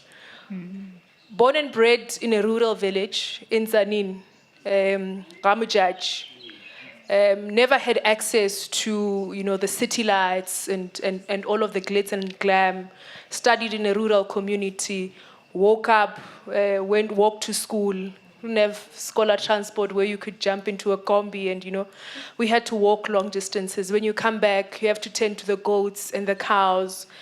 My biggest dream when I was still in a village, I always say this and people always think that I'm joking, is that when I grew up, I always wanted to buy a bed because we grew up sleeping on the floor, and that was your biggest dream. You had to wait for a full moon in order for you to be able to study because you didn't have uninterrupted access to electricity. And fortunately enough, got enough money to end up at the Tshwane University of Technology, which, paints a very grim picture that if I had come here and just said I went to TUT, the thought would have been, how many buses did you burn? How many tires did you burn? Because we're used to being known as this university of radicals, always fighting for this and that, fees must fall, this and that, you're burning things at the union buildings. But really, there was bent-up frustration of young people who are dejected in rural communities who don't have access to information, don't have access to resources. But I expected really to compete with the same Karabo that I am today, who had the privilege of studying in the UK twice, has got 2 masters, now is doing a PhD in China. That villager is expected to compete with this Karabo. And unfortunately, the system has designed itself in such a way that it has not created any incentive to contribute to rural development, to an extent that it hasn't even insulated itself from accountability. So when villagers, we call ourselves villagers, so it's not, I can call myself a villager, don't call me a villager. When villagers don't have access to water for months on end, when villagers don't have access to electricity for months on end, during COVID-19, didn't have access to PPE. PPE only arrived this year in villages. The things you had stored that have expired in your warehouses, only today you're taking them to the villages. What are they going to do with those sanitizers? What are they going to do with those masks? And you have people taking pictures that this is what we're taking to the villages many years after the fact, And we've insulated ourselves from that reality. And those of us who end up living in big city lights, we end up staying here and we don't remember that there is a door that we need to keep open for those of us who are still in the pipeline trying to fight for their dreams. But it's not easy. And I'm not trying to create an impression that structural reform and transformation in South Africa is going to be easy. It's not easy. It requires the work, and I'm available. People who have seen my work in the NYDA were always very deliberate that we need to go to rural communities because that's where the need is the most. A Karabo who lives in Senton can be able to have her own money to take herself to the UK. Not saying that she shouldn't get the scholarship, but I'm just saying their ability to even go to the UK is far higher than a person who's sitting in rural villages. So whatever information that we have, whatever opportunity it is that we have, I think it's our collective responsibility coming from those communities to hold the door open that was open for us and not shut it because we want to be the only in our village to have this prestigious education and to work in these prestigious offices. So definitely available for the challenge. But I'm also just saying I'm that living testimony of people who have been able to open up a door for me and say, look, this is a journey that you can be able to walk. Thank you. Thank you. Well, I want to close off maybe with where I should have started off. And I want to read for you a profile of one of the fantastic young leaders that I've met. And it says, she's a Chevening alumna and prominent South African public leader, currently serving as a councillor at the Independent Communications Authority of South Africa, ICASA. She previously served as Executive Deputy Chairperson of the National Youth Development Agency, NYDA, and has held governance roles including member of the Council of Tshwane University of Technology and a board chair at the Tshwane Institute of Continuing Education, TIES. And in closing, I want to say there is hope. You can actually move from dreaming about wanting to have a bed to making global, national, or even intercontinental effort. And I think that's my parting point with you, Hope. Thank you.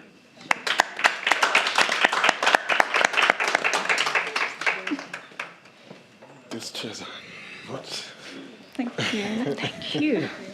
This is when I wish I was part of this panel. All right. As we come to the end of this very inspiring program today, I didn't want the panel to stop speaking. If it were up to me, I would let us sleep here today just listening to all of them. But I would like to just take a moment to extend our sincere appreciation to whoever made today possible. First, our deepest thanks to our distinguished keynote speaker, I think Angel Jones. She must have left now, but our sincere appreciation for her. And obviously our distinguished panel. It's been an amazing time listening to your breadth of knowledge, and we hope that the conversations do not stop here. We want to hear more in terms of what you are doing, the impact you're doing, but also engage with you more. I don't want to stop listening to Karabo. Metji goes without saying, Kanyese, and obviously Cynthia. I would like to thank our partners and stakeholders, the FCDO, British High Commission, for hosting us today, but for being a key funder for some of the scholarships that we give for South African students and African students at large, including Chevening Commonwealth scholarships, but also our partners, Rhodes Scholarships, who have been partnering with us on this engagement. This is the first of its kind, and the plan is to have an annual dialogue like this, where we bring together alumni or beneficiaries of UK education to just come and speak about key areas of discussion that are developmental and pivotal to the development of the different countries where we are represented. Online, we were joined by alumni who are not just from South Africa, but from other countries across Africa. Finally, I also want to thank all of you for participating. We have overshot the time today, but thank you for keeping with us. I hope we can have a minute or so to network a little bit before we exit. But thank you very much for being an awesome audience, for engaging, and we look forward to engaging with you more. I want all of you to give yourselves a round of applause. To the team that are supported here, again, I want to put them on the spot. Vuchilo, Olipa, in your respective capacities, thank you for the hard work that has gone behind the scenes, and I know even next time is going to be better. And last but not least, in the words of a famous rapper, I want to thank me.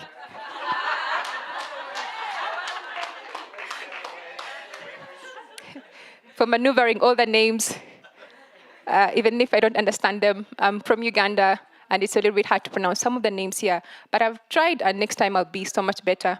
But most importantly, thank you everyone. Have a good night.